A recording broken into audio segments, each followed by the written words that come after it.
मुझे माफ कर दो बेटा।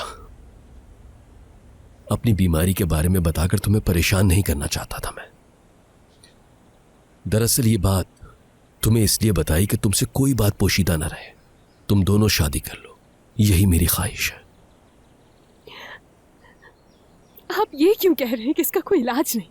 दूसरे मुल्क जाकर तो कोशिश कर सकते हैं। मेरी जान, पैसे जिंदगी नहीं बढ़ा सकते। अगर ऐसा होता तो दुनिया में कोई अमीर आदमी कभी भी न मरता।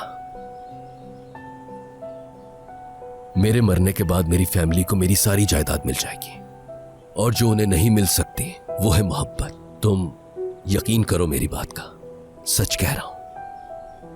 अगर तुम मेरे बेटे से शादी कर लोगी तो उसकी जिंदगी में मोहब्बत और सुकून आ जाएगा।